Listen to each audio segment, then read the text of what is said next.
Hello friends, स्वागत है आप सभी का आपके अपने यूट्यूब चैनल लर्निंग नीट पर। एंड सभी को वेरी गुड मॉर्निंग। जितने भी लोग ज्वाइन कर चुके हैं रेडी हो जाए आंसर करने के लिए। इस क्लास में हम देखते हैं पूरे 30 क्वेश्चन आपके सुपर टेट लैंग्वेज के, यानी कि हिंदी, इंग्लिश एंड संस्कृत तीनों के ही क्वेश्चन हम 10 देखते हैं, क्योंकि तीनों का ही वेटेज आपका सुपर टेट में है और तीनों ही सब्जेक्ट आपके कंपलसरी हैं। तो चलिए स्टार्ट करेंगे सेशन। ये प्रैक्टिस आपका, अगर आप सबका सपोर्ट रहा तो लगातार चलती रहेगी आपके एग्ज़ाम तक। तो अच्छा, उसके पहले अगर आपने अभी तक चैनल को सब्सक्राइब नहीं किया तो कर लीजिएगा। चलिए देख लेते हैं आज का पहला प्रश्न। अरबी भाषा का कौन सा शब्द है, यानी ये 4 शब्द जो दिए हैं, नमाज, दीदार, गुनाह, गवाह, इनमें से कौन सा शब्द जो है अरबी भाषा का है?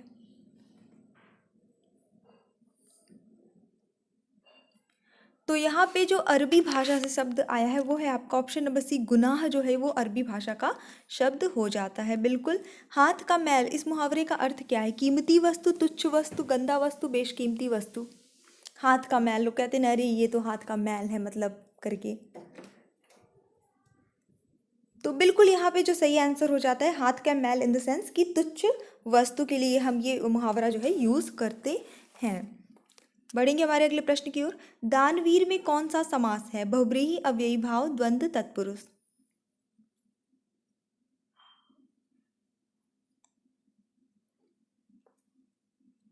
तो चलिए देख लेते हैं यहाँ पे जो सही आंसर होगा दानवीर, आपका ऑप्शन नंबर डी सही हो जाता है। तत्पुरुष समास यहाँ पे होता है। निम्न में से कौन सा शब्द शुद्ध है, यानी शुद्ध वर्तनी वाला है? आयोजित कैसे लिखते हैं ये आपको बताना है।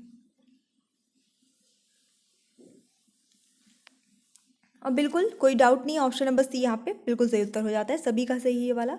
कल्पना का विपरीतार्थक शब्द कौन सा है? यथार्थ, असली, सही, वास्तविक। विलोम शब्द बताना है कल्पना का। ठीक है, तो यहाँ पे कल्पना का जो विलोम होगा वो होगा यथार्थ। कल्पना मतलब इमेजिनेशन और यथार्थ मतलब जो रियलिटी होती है। वास्तविक जो है ये अगर काल्पनिक लिखा होता तो इसका विलोम शब्द हो सकता था, लेकिन इस चीज़ का आपको बहुत ज़्यादा ध्यान एग्जाम में रखना है। कल्पना लिखा है तो उसका वास्तविक नहीं होगा। तरी का पर्यायवाची शब्द कौन सा है? इनमें से कौन सा है जो तरी का पर्यायवाची है? लहर, छिछला, सरोवर, नौका।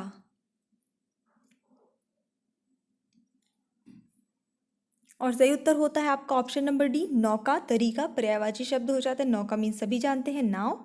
सांप का पर्यायवाची शब्द नहीं है, जो नहीं होगा वो बताना है। हरि, सारंग, खग, भोगी। बिल्कुल बिल्कुल, ऑप्शन नंबर सी यहाँ से होता है खग, क्योंकि पक्षी का जो है पर्यायवाची होता है, सांप का नहीं होता है। रिक्शा किस भाषा का शब्द है? चीनी, रूसी, जापानी, जर्मनी।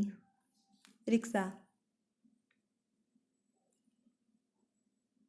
सही उत्तर जाता है आपका ऑप्शन नंबर सी, ये एक जापानी शब्द है। आस्तिक संक्षिप्तीकरण है किस चीज़ का? यानी कि जो अनेक, सॉरी, वाक्यांशों के लिए जो एक शब्द होते हैं वहां से क्वेश्चन है पर उल्टा पूछा हुआ है। आस्तिक किसका संक्षिप्तीकरण है?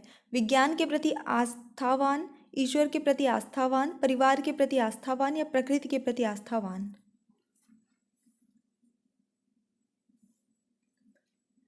और उत्तर देख लेते हैं इसका। सही होता है आपका ऑप्शन नंबर बी, ईश्वर के प्रति आस्थावान आस्तिक कहलाता है।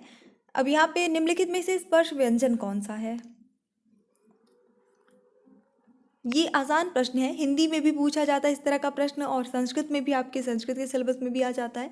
और उत्तर यहाँ पे जो सही हो जाता है इस प्रश्न के लिए वो आपका होता है ऑप्शन नंबर डी, 6। ठीक है, इसके बाद हम देख लेंगे यहाँ पे थोड़े से संस्कृत के प्रश्न। कंकड़ाय सुवर्णम अस्ति, इसमें कंकड़ाय में कौन सा कारक यूज हुआ है? करण, संप्रदान, अपादान, संबंध। तो बेसिकली विभक्ति, कारक, ये सारी चीज़ें मैंने आपको ऑलरेडी पढ़ा रखी है, थ्योरी इसकी संस्कृत नाम से प्लेलिस्ट बनी है, वहाँ पे आपको मिल जाएगी।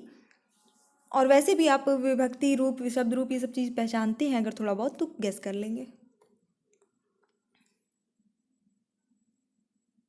तो देखिए आय लगा हुआ है, मैंने इसकी बहुत अच्छी पहचान बताई थी, कंकड़ आय, आय लगा हुआ है तो ये चतुर्थी विभक्ति होती है। अब चतुर्थी विभक्ति के लिए क्या है, उसका कारक कौन सा होता है? कर्ता ने कर्म को करण से संप्रदान को के लिए, है ना। तो ये आपका ऑप्शन नंबर बी सही हो जाता है, संप्रदान। अब ये चीज़ें आपको थोड़ा सा याद रखनी पड़ेंगी, है ना।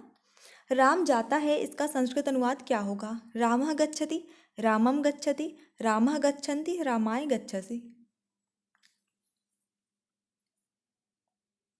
सही उत्तर होता है इस प्रश्न के लिए आपका ऑप्शन नंबर ए, रामः गच्छति।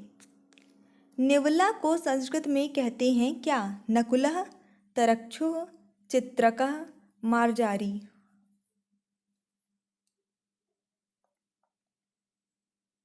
उत्तर बिल्कुल सही हो जाता है आपका ऑप्शन नंबर ए, नकुलः। अस्मत् शब्द का सप्तमी विभक्ति द्विवचन रूप क्या बनेगा? आवाभ्याम, आवाम, अस्मद्, आवायोः। अच्छा, अगर आप लोगों को पर्टिकुलर जैसे शब्द रूप है, धातु रूप है, इन सब के अलग से प्रैक्टिस सेट चाहिए तो देखिए मैंने ऑलरेडी प्रोवाइड करा रखा है। सर्च करना पड़ेगा आपको। एक संस्कृत प्रैक्टिस सेट के नाम से भी प्लेलिस्ट है और एक सिर्फ संस्कृत के नाम से प्लेलिस्ट है। दोनों में आपको एक बार सर्च करना पड़ेगा, दोनों में आपको मिल जाएगा क्योंकि 1400 से 1500 से भी ज़्यादा वीडियोस हो चुके हैं चैनल पे। सबको मैंने अलग अलग सब्जेक्ट वाइज प्लेलिस्ट में रखा हुआ है। तो यहाँ पे जो सही उत्तर होता है इस प्रश्न के लिए वो हो जाता है आपका ऑप्शन नंबर डी, अवायोह। ओ की मात्रा वैसे भी हिंट मैंने ट्रिक जब पढ़ाया था तो उस टाइम पे बताया था, सप्तमी विभक्ति में आ जाता है। मति शब्द का षष्ठी द्विवचन रूप है क्या? मत्योह, मति, मतिभ्याम, मात्याम। तो देखिए सीधी सी बात है, यहाँ पे षष्ठी द्विवचन रूप पूछा है जो आपका बनता है मत्योह। Correct answer option number a हो जाता है। तो चलिए इसी के साथ बढ़ते हैं हमारे अगले प्रश्न की ओर। स्त्री शब्द का तृतीय बहुवचन रूप क्या बनता है? श्रियः, श्रीभिः, श्रीषु, श्रिया। तृतीय बहुवचन रूप और सही उत्तर होगा आपका ऑप्शन नंबर बी, स्त्री भी। जितने भी लोगों ने बी गेस किया था वेरी गुड। कौन ओष्ठ उच्चारण वाला शब्द है, यानी कि इनमें से कौन सा शब्द लिखा हुआ है, ये वर्ण होना चाहिए था, यहाँ पे प्रश्न में थोड़ा सा मिस्टेक है। ये जो है इनमें से कौन से वर्ण का उच्चारण स्थान जो है ओष्ठ है?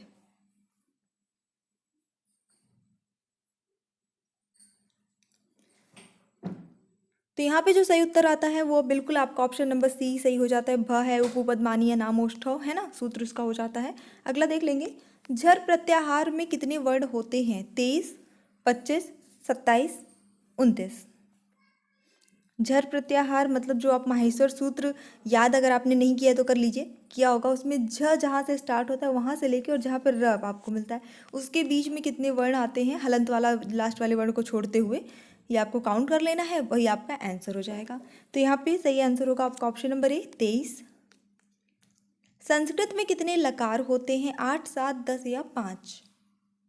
प्लीज़ लाइक ज़रूर कर दीजिए वीडियो को, आप लोगों के लाइक से मिलता है मोटिवेशन, तो कर दिया करिए। और चैनल पे अगर न्यू है, बहुत सारे लोग हैं, बहुत सारे व्यूवर्स हैं मेरे जो वीडियो देखते हैं लेकिन उन्होंने अभी तक सब्सक्राइब नहीं किया है। 60% से ज़्यादा लोगों ने अभी तक नहीं किया है, तो प्लीज़ कर लीजिए।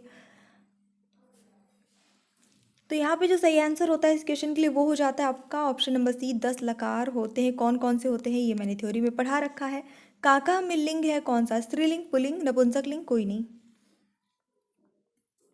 काका मीन्स कौवा, ऑप्शन नंबर बी सही उत्तर जाता है, पुल्लिंग। तो चलिए बढ़ते हमारे इंग्लिश वाले सेक्शन की ओर, जो कि आपको पसंद हो ना पसंद हो एग्जाम में आएगा सुपर टेट में और आपको अटेम्प्ट करना ही होगा। 10 नंबर का वेटेज होता है तो हम इसे इग्नोर नहीं कर सकते। Choose the one which best expresses the meaning of the given word.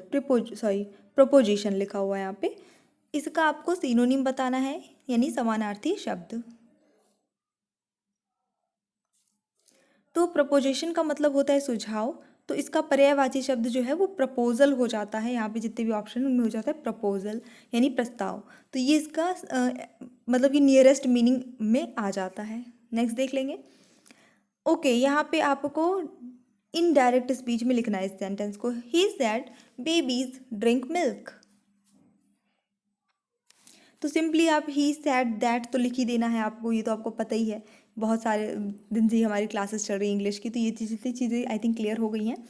Option number यहाँ पे सी सही से आता है क्योंकि उसने एडवाइस दिया है बच्चों को। He advise the babies to drink milk, क्योंकि मैंने बताया था कि कहीं पे भी इम्परेटिव सेंटेंस है जहाँ ऑर्डर दिया जा रहा है, जहाँ सलाह दी जा रही है, जहाँ रिक्वेस्ट किया जा रहा है, वहाँ पे आपको उसके अकॉर्डिंग अगर एडवाइस दी जा रही है तो एडवाइस लिख दीजिए, सलाह मतलब कि रिक्वेस्ट की जा रही है तो रिक्वेस्टेड लिख दीजिए, ऑर्डर दिया जा रहा है तो ऑर्डर लिख दीजिए, इंस्ट्रक्शन दिया जा रहा है तो इंस्ट्रक्टेड लिख दीजिए। ये अपनी कॉमन सेंस पे डिपेंड करता है। तो he advise the babies to drink milk, यानी कि उसने बच्चों को दूध पीने की सलाह दी। Find the correctly spelled word. Okay, rehearsal की सही स्पेलिंग यहाँ पे क्या है?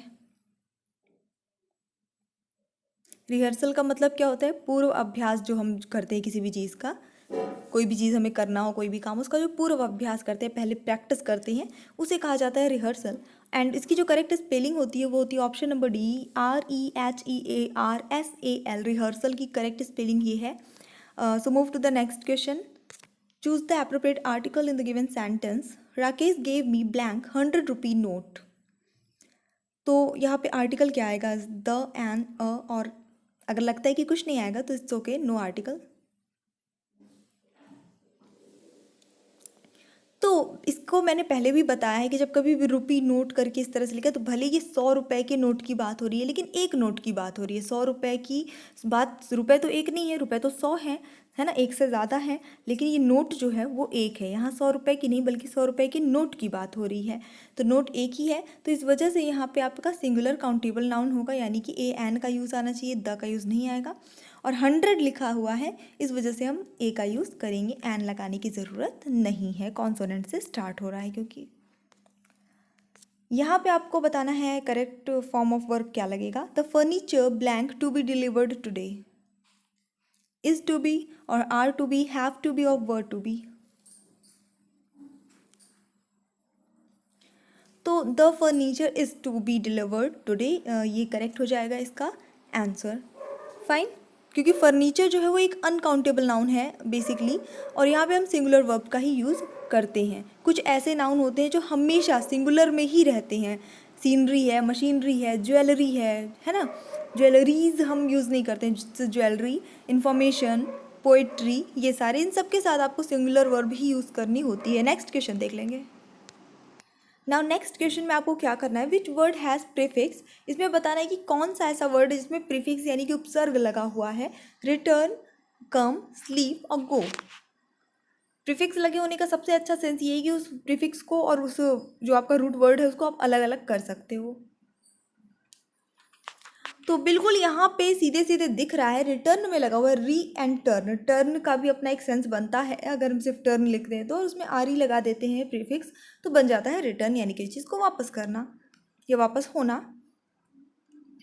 यहाँ पे आपको इस आइटम एंड फ्रेज की बेस्ट मीनिंग क्या एक्सप्रेस कर रहा है, वहाँ पे आपको बताना है एब्सेंटेड की जगह पे क्या आना चाहिए।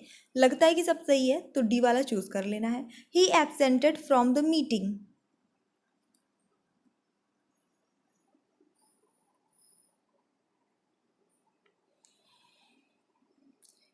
तो यहाँ पे जो करेक्ट आंसर है, ही एब्सेंटेड हिमसेल्फ फ्रॉम द मीटिंग, ये इसका करेक्ट आंसर हो जाता है। एब्सेंटेड हिमसेल्फ इसका प्रयोग उचित होगा, क्योंकि यहाँ रिफ्लेक्सिबिलिटी दिखाई जाती है, रिफ्लेक्सिबली दिखाई जाती है कि खुद को उसने जो है अनुपस्थित रखा मीटिंग में, मीटिंग से, ठीक है, दूर रखा मीटिंग से, ऐसा यहाँ पे सेंस निकल कर आता है।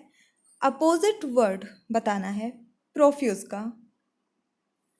आपकी सहायता के लिए मैं इसका अर्थ बता देती हूँ। इसका जो हिंदी मीनिंग है वो है अत्यधिक मात्रा में कोई चीज़, मतलब क्या कहते हैं हिंदी में, प्रचुर मात्रा में, राइट, वो चीज़।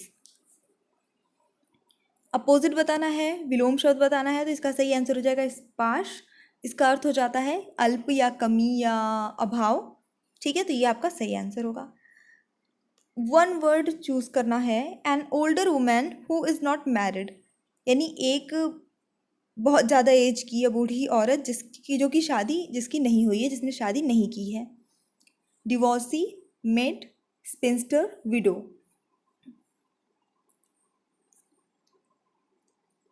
तो बिल्कुल ऐसी अविवाहिता कहलाती है ऐसी स्त्री, तो ऑप्शन नंबर सी यहाँ पे सही हो जाएगा, स्पिंस्टर इसका करेक्ट आंसर हो जाता है। डिवोर्सी मीन्स तलाकशुदा, विडो मीन्स विधवा, एंड मेड मीन्स जो होती है अविवाहिता भी होती है, लेकिन कुंवारी है, छोटी जो कन्याएं होती हैं वो। एक मेड का मतलब वो भी होता है जो घर में काम करने वाली बाइयाँ होती हैं, उनके लिए भी मेड वर्ड यूज़ होता है इन इंग्लिश, तो यहाँ पे खैर वो सेंस नहीं है। Write the synonym of impervious. Okay, impervious का आपको सिनोनिम बताना है, समानार्थी शब्द। अर्थ होता है अप्रवेशनीय, जहाँ पे जाया ना जा सके थोड़ा सा। सो यहाँ पे इसका अपोजिट हो जाता है आपका option number C, impenetrable. Impenetrable जिसका अर्थ होता है अप्रवेश या अभेद्य। यहाँ पे जाया ना जा सके, प्रवेश ना किया जा सके।